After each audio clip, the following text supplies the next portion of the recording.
Welcome back, everyone, to another day of world civilizations. Right? Okay. um, so, let's get this a little bit closer so you can hear me a little bit better. So today we are looking at Eastern Europe and the Soviet Union. So there's only two essential questions with today's stuff. The first one is what political, economic, and social shifts occurred in the Soviet Union during the Cold War, and how was Eastern Europe affected by communism after World War II? So, political terror and a command economy with Stalin.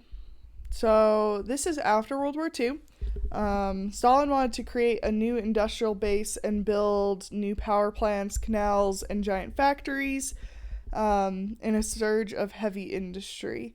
Most of the machines and equipment produced for factories and mines benefited the military. So heavy industry is where, just so you know, so this makes more sense. Heavy industry is where your economy, like most of the factories and stuff, are factories that make machines to make other things, right? So your economy is mostly based off of like building machines. Anyway, the effort to go more towards like heavy industry ended up helping in their production of the hydrogen bomb in 1953 and the first space satellite, which was Sputnik, in 1957. Soviet industrial output increased by 40% over output in pre-war years. So their economy after World War II, especially in the 50s, is really going to be a whole lot better than it was before World War II. So, consumer goods. Stalin demanded that workers produce goods for export without gaining much in return. So, the Soviet Union as a whole was, they were making lots of stuff and they were exporting lots of stuff to other countries, but they weren't making a lot of consumer goods like sofas and cars and rugs and, things like for your house. So consumer goods are things that like the average person would buy, right? So, sorry, I'm thinking about my husband and I are looking at buying a house. So we're not living in an apartment anymore. So I'm like, my brain's on furniture. I'm like cabinets and furniture and stuff like that. But there's other consumer goods too. Appliances and clothing would be a consumer good. Housing will also be scarce.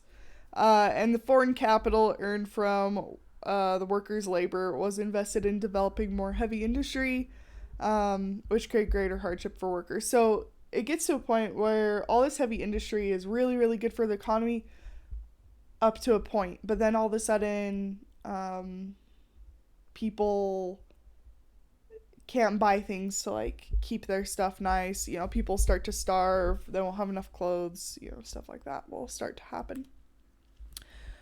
Stalin did not trust his competitors. So like other people who were part of the Communist Party. He exercised complete power and showed little faith in other party leaders.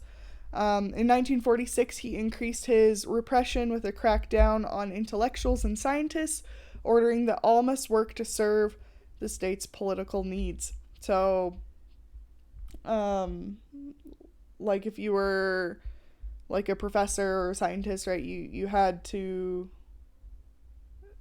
like do whatever he asked you to do, essentially. His use of political terror ceased only with his death in 1953. And with that, right, so he didn't like the party leaders. This is a quote of him talking to the party leaders of the Communist Party. And he says, "You are blind, like young kittens. What will happen without me? The country will perish because you do not know how to recognize enemies." So, I don't know. To me, I'm like, that's a pretty harsh statement, a pretty harsh quote, about the people who are on his side, who helped him get into power, right? Also, look at this cat. It has a mustache and it is so cute. So,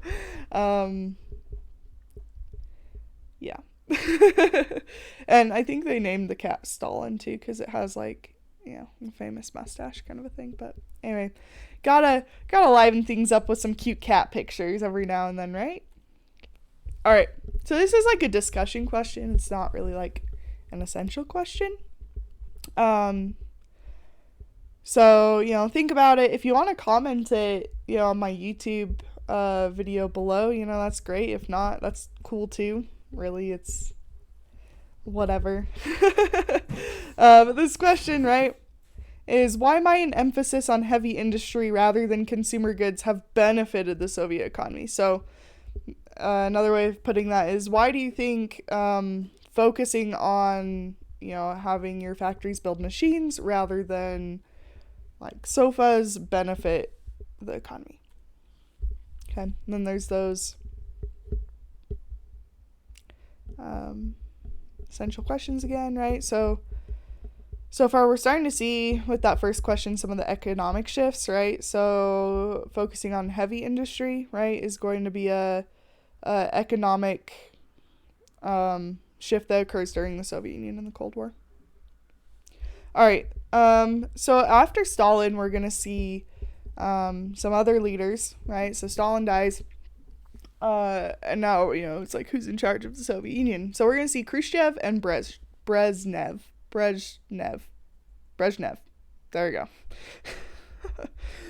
All right. But first I want to start with this. So this is a picture from a Siberian labor camp. So Stalin, as part of his, like, kind of, threatening demeanor and stuff, it was like, if you don't do what I say, right, so if you're a scientist and you're not going to help advance our ideas, right, we're going to send you to these labor camps. So this photo shows the Vorkuta Gulag located in Siberia. Siberia is a region of northern Russia. It's like really cold up there. The word gulag refers to the Soviet system of forced labor camps. In the period from the 1920s to the 1950s, the Soviets held political prisoners and criminals in the camps. After Stalin's death in 1953, the gulag was gradually phased out. So this is mostly something that goes on during Stalin's rule, and part of it was because Stalin didn't trust people. The Vorkuta Gulag is located above the Arctic Circle. Snow covers the ground 10 months of the year. Winter temperatures can reach 58 degrees Fahrenheit below zero. The Gulag prisoners lived in the barracks at the Vorkuta. The barracks were built around coal mines where the prisoners worked. In 1955, an estimated 105,000 prisoners, men and women, lived at Vorkuta. Guards kept watch on the prisoners from towers. In addition, the camp was surrounded by a 12-foot-high barbed wire fence. Few prisoners ever escaped Vorkuta. So, there's people, they don't agree with Stalin politically, and they're sent to these camps to work in the coal mines. Nikita Khrushchev, he comes after Stalin, and he starts this process called de-Stalinization. In the mid-1950s, Khrushchev took steps to move the Soviet Union and the USSR away from the policies of Stalin. He spoke out against Stalin to other party leaders. He loosened the controls on artists and allowed for the production of more consumer goods. So really, he's just like, guys, Stalin was kind of crazy a little bit, that's not what communism's all about. It's okay. Artists can make some art. It's fine. Let's make some consumer goods. Let's make some couches and some cars and, stuff like that. Khrushchev wasn't without fault, though. He had some failures. Khrushchev's efforts to increase agricultural output failed, so they wanted to, grow more crops and stuff. The Cuban Missile Crisis raised serious concerns among other Soviet leaders about Khrushchev's judgment, and he was forced from power in 1964. So because Khrushchev was like, nah, we don't need to bomb the United States, with this whole Cuban Missile Crisis thing. He ends up being forced out of power. And this is just a little bit about him. You don't really need to take notes on it, but I just thought this was interesting. So, this is from McGraw-Hill, which is the same people who wrote your textbooks. It says, Nikita Khrushchev was the son of a coal miner. As a young man, he caught the attention of one of Stalin's closest associates. During World War II, he was heavily involved in propaganda and was present at the Battle of Stalingrad. He stood up to Stalin in 1946 when famine threatened the Ukraine. In the 1950s, Khrushchev carefully steered his way through the complex maze of power struggles and purges, and when Stalin died, he engineered the execution of a rival to take power. Along with the construction of the Berlin Wall and the Cuban Missile Crisis, the event Khrushchev is best known for may be his secret speech of 1956 to the Congress of the Communist Party. This is the first formal speech in which a Soviet leader denounced Stalin. The speech was known as secret because it was heard only by party leaders. The next leader we're looking at is Leonid Brezhnev. You guys can try and say it at home. Maybe you can say it better than me. So Brezhnev is famous for his disarmament. So he signs the disarmament treaties, which are the SALT treaties, right? Which were with the United States, which relaxed some things about authoritarian rule. Authoritarian rule is where, like, the government is over, like, a lot of different aspects of, like, people's lives, right? Authoritarian and totalitarian. Dissidents continued to be suppressed, meaning still, even after disarmament, it was like, if you're, like, protesting in the street against communism, that, they'd make sure you were quiet, kind of a thing. Continuing economic problems. So a huge but inefficient bureaucracy was unable to solve problems in the Soviet Union. Farmers preferred private plots rather than huge collective farms and work brigades.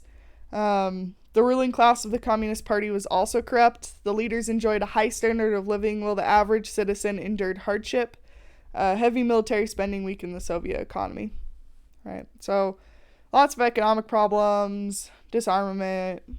Right, we're nearing, in the Soviet Union, this is when we start to see the end of that kind of thing. So a little bit about him. Leonid Brezhnev became a communist long after the Russian Revolution, but rose quickly in the Stalin regime. During World War II, he served as a major general, but after Stalin's death, he was demoted to lesser roles. Khrushchev later appointed him to oversee an expanded farming program in the remote region of Kazakhstan. Brezhnev's work against groups opposed to Khrushchev eventually earned him a role as Khrushchev's second-in-command. When Khrushchev committed various foreign policy and domestic agricultural blunders, Brezhnev led a coalition to oust Khrushchev and became his replacement. So part of the reason why Khrushchev wasn't in charge anymore was because of Brezhnev. Okay, so we're starting to see some political shifts, right? As well as some social shifts, right, occurring during the Soviet Union, right? Some of the political shifts, right? We have changes in leaders. We're seeing a lot of things like being relaxed as far as like social elements, right? Now let's take a look specifically at Eastern Europe. Sorry, my dog's all squeaking her squeaky toy. Hopefully you can't hear it with this microphone. Communist patterns of control. The Soviet Union took control of... Lucy, hey, knock it off. The Soviet Union took control of the governments of East Germany, Bulgaria, Romania, Poland, and Hungary immediately after World War II. Czechoslovakia had a tradition of democracy and multi-party systems. That kept the Soviets from taking control of them until 1948. There was some resistance towards the communists during this time, especially in Albania and Yugoslavia. In Albania, we saw a really strong communist movement during World War II that had resisted the Nazis.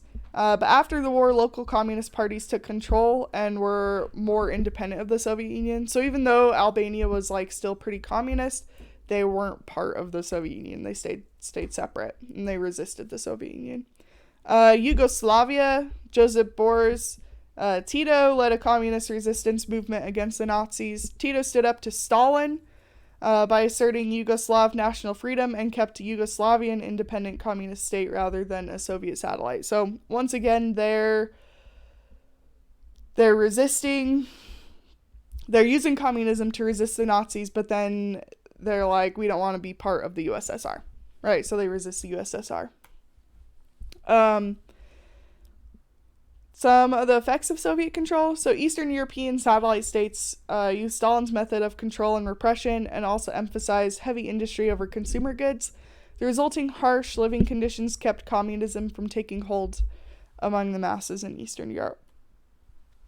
So some of the countries in Eastern Europe that were impacted. So Poland.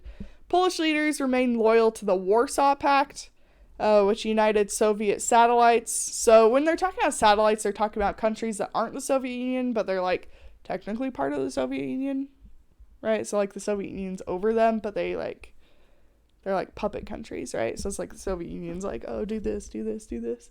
But they're like outside, so they're on the edges, right? They're satellite countries. Anyway, but they asserted Poland's desire to carry out its own social struggle. Hungary in 1956, Imre Nagy, leader of Hungary, declared it a free nation. The Soviets crushed the revolt and Nagy was executed. We're going to look at a picture here in a second of that revolt. And then Czechoslovakia in 1968, Alexander Dubček introduced reforms that included freedom of speech and travel, as well as relaxed censorship. This action led to the Soviets to invade the country a few months later. So this is a picture I was talking about. So the Hungarian revolt in 1956, they actually had this huge statue of Stalin that they tore down and like tore into pieces in the middle of the street.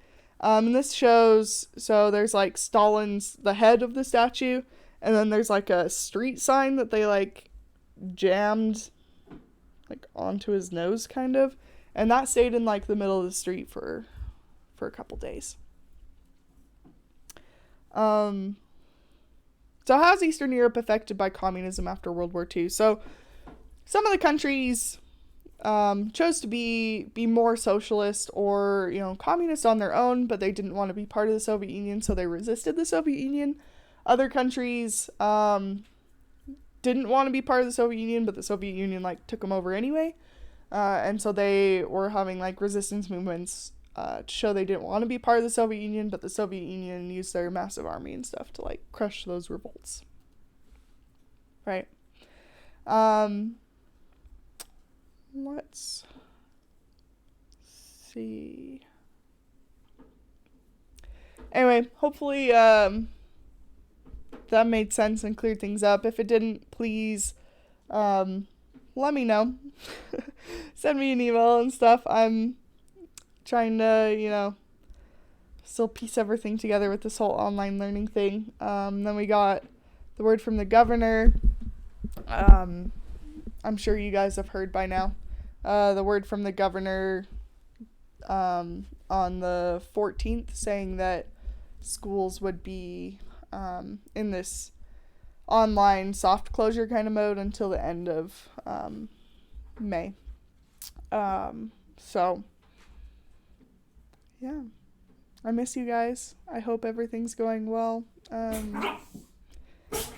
yeah, have a great day.